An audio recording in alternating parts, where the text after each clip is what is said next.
Welcome to a special 5-part podcast series on the new Traliant, sponsored by Traliant.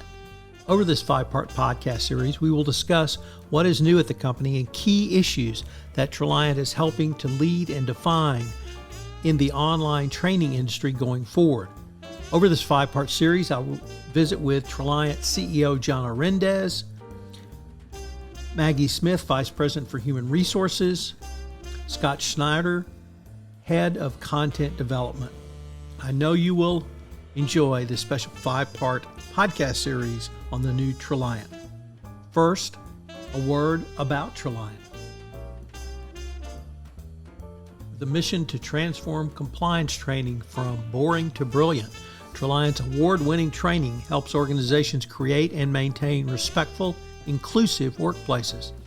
Traliant's modern approach to e-learning is designed to motivate positive behavior through realistic video scenarios and up-to-date content that is interactive, easy to customize, and connects with today's mobile workforce. Traliant currently serves 8,000 organizations across industries and geographies. In this concluding episode 5, I'm joined again by Scott Schneider, and we take a look at anti-bribery, anti-corruption training. Hello, everyone. This is Tom Fox back for another episode. And today I have with me Scott Schneider, and we're going to take up my favorite topic of anti-bribery, anti-corruption. So, Scott, first of all, welcome, and thank you so much for taking the time to visit with me. It's my pleasure. Scott, could you tell us your role at Traliant? I am the head of content. So 1,000 years ago, I was a practicing lawyer, a big law firm in Los Angeles, handling environmental issues, and then have worked in the world of compliance for, after about 10 years of practice. So I've seen bribery issues from both sides. So, Scott, that bribery is, of course, one of the core components of compliance, and it has been so probably for at least the last 20 years as the Department of Justice ramped up and began significant prosecutions under the Foreign Corrupt Practices Act. But I wanted to maybe start with asking you, is bribery, if not more difficult, trickier to train on than other corporate topics that you and your colleagues at Traliant do so on? I think it is. Whenever I think about training, I think about sort of 3 movers. There's the sort of management leadership perspective. How are you paying people? How are you setting goals for them? How are you promoting them? You've got the culture issue, which is a little different. It's, are you a win at all cost culture? Are you a we do the right thing culture? And then you've got training. And training is a really important part of any solution. It gives people the information they need and the guidance they need. But especially in bribery, those first 2 movers, management and culture, are really powerful. And so if you've got those movers pulling against training, well, let me say it the positive way. If you have all 3 movers pushing in the same direction, training is really impactful because it gives people information and guidance that they can use. If you've got the first 2 pulling against, then training is not going to help very much, right? It's just going to be noise in the background. And the tough part, I think, for training practically is that in most companies, it's a mixed bag. There are some incentives, institutional incentives that push them to do the wrong thing. There are some that push them to do the right thing, and training can kind of get lost in between there. So about 5 years ago, the Department of Justice started talking about training effectiveness or effective training. And they enshrined those remarks, which had been in enforcement actions, in the original Evaluation of Corporate Compliance Programs released in April of 2019. They were carried forward in the update to the Evaluation of Corporate Compliance Programs issued on June of 2020. And so I wanted to maybe start with what is effective training? When is training effective? And maybe from there, how do you determine effectiveness? But maybe we could start with, in your opinion, Scott, what is effective training? That's tricky. I think that effective training has a context. So you're looking at everything that's going on in the organization, all the messages that are being delivered. And then training has to do some heavy lifting for you. I think in some ways it's very simple, in some ways it's not. So the training should shift the perspective, the point of view of the learner. I was talking to somebody in-house and they said, my people always understood that you can't give money to foreign officials. So they sent gift cards instead because gift cards are somehow different. So you kind of have to broaden the issue. You've got agents, you've got local agents that you may have been working with for 10 years and they're miracle workers and they're wonderful. And no one thinks about, well, are we doing due diligence? Are we making sure that they're doing the things they should be doing? Or are they miracle workers because they're doing some things they shouldn't do? So sort of shifting that point of view to say, I need to think about these issues. It's a lens I need to look at my world through. I think you have to give practical guidance. Like, what do I do when my product is stuck on a loading dock someplace? Is it okay to slip someone $20? Or who do I talk to in our organization? And then I think you have to candidly have a conversation and say, look, we know these are hard issues. Like, you've got a lot riding on this. So we want to help you make the right decision, and we want to make sure that we're supporting the decisions that you're making. So it's got to operate on a lot of levels, and that makes it harder than most, I think. Yeah, you really said a lot in there. And see if I can unpack a little bit of it. You talked about some specific information needs to be given. And the Department of Justice has communicated that they want to see targeted training for those that are either gatekeepers or have a greater responsibility. You mentioned sales agents or third-party agents. I think most people are aware they're the highest risk. But my wife works in IT in a large multinational corporation. And as part of her work, I know she works on SAP. And so there are some components that people may not think of as a gatekeeper, but down in accounts payable, there may actually be gatekeeper roles. So how do you help a company think through the people that need the information, the additional information that you mentioned, really in a targeted way, but it gives them the information to at least know what to watch for or how to raise their hand and ask for help if they see something? Yeah. There's no easy answer. I think it boils down to those two dreaded words, risk management. You have to know your organization and how it does business, and then spend some time and effort and resources figuring out where the weak points are. Like, where are things getting through? Where can we intercept things? For some organizations, it may be IT folks. For others, it may not be them at all.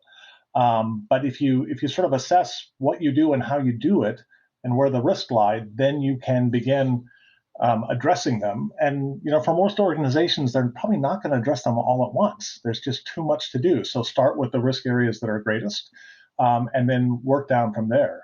And I think the other thing is to just make following rules or understanding the rules a priority, and give people as much training as they can use, so that if they are in positions where they can help, they get it. If they're not, they don't need to.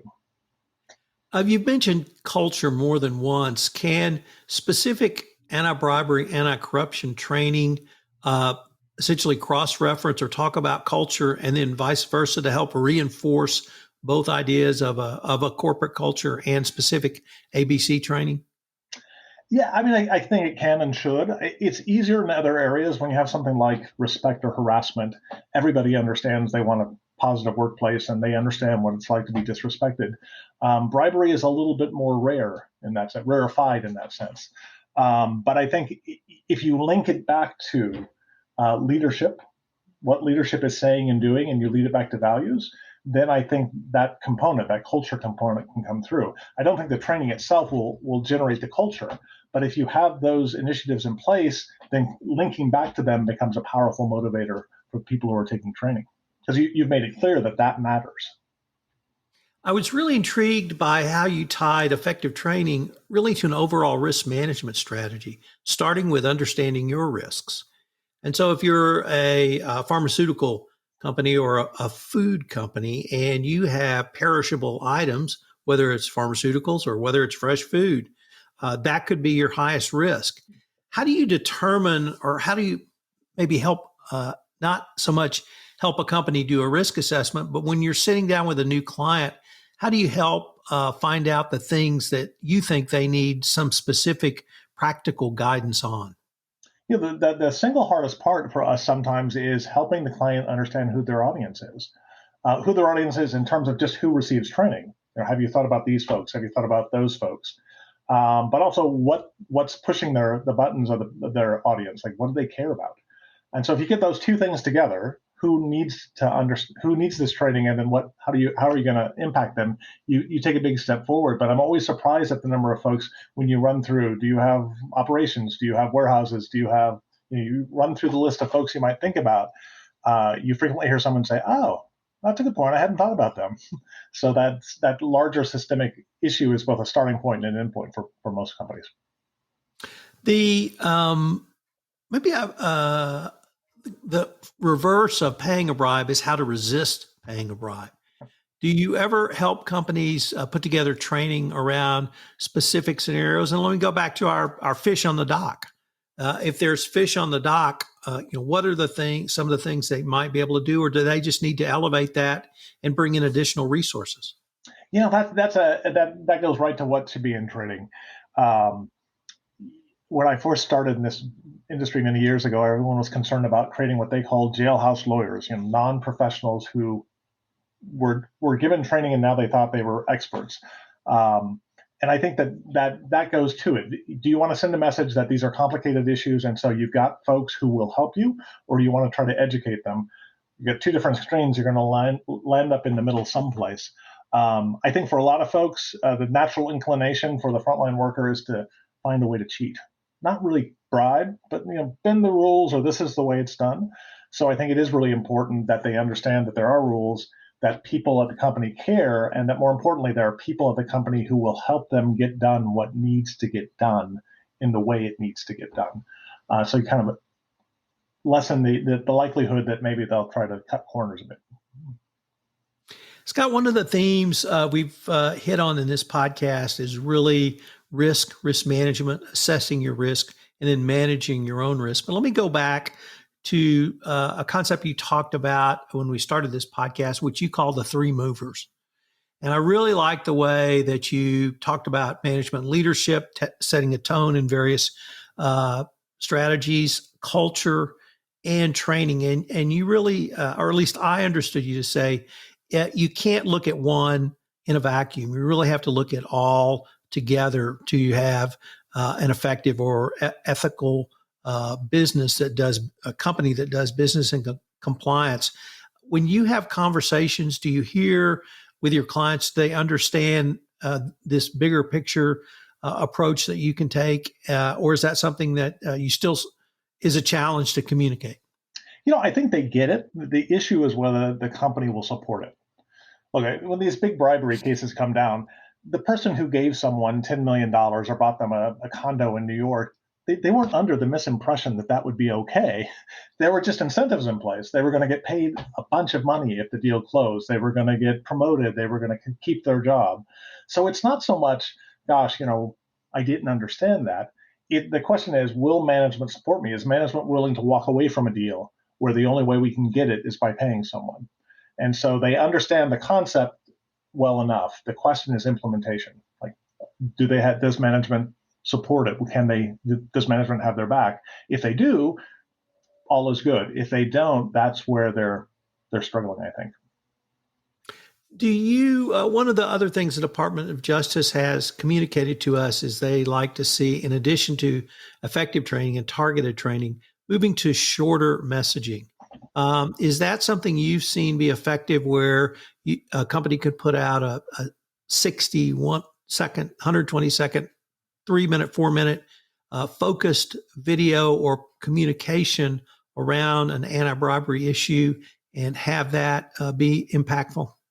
I think it can. I always think about, I work in the online training industry, so I'm biased in that way. But I think, like an online training course, a 30-minute course on bribery, can kind of level the playing field. So everyone kind of gets the basics. And then after that, I think you can begin to have much shorter pieces where it can be an email, it can be a lunch and learn, it could be your managers taking 10 minutes to talk about the importance of this subject to the organization. And everybody who comes to those meetings or comes to that messaging comes with a basic understanding of the issues. So I think that working together, helping people get the bigger picture and then reminding people of that picture is important. It's like code training in a way. If you spend a little time talking about bribery, you will educate people on some points, but more importantly, you'll remind them that you care about bribery and you care about getting it right. And I think that most employees are actually rational. if you clearly identify what you want them to do and you align the incentives, they'll absolutely do what you want them to do. If the message or the incentives are muddled, I think that's where you get in trouble, and that's where shorter training isn't as effective.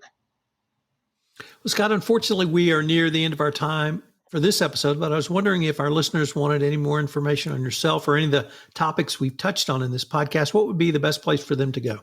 They can always go to our website, which is Traliant.com. They can also reach out to me on my LinkedIn profile. The name is Scott Schneider, Schneider. And if you message me there, I'll be happy to respond, spark a conversation, or put you in touch with the resources you need. Well, Scott, I wanted to thank you again for taking the time to visit with me, and I look forward to continuing this conversation. Me too. This is Tom Fox. I hope you've enjoyed this 5-part podcast series on the new Traliant. I hope you will check out Traliant's website, www.traliant.com, for more information on Traliant, but more importantly, some great resources that can help you in your online training. This special 5-part podcast series, which has been sponsored by Traliant, is a production of the Compliance Podcast Network, the only podcast network in compliance. Thanks so much for listening.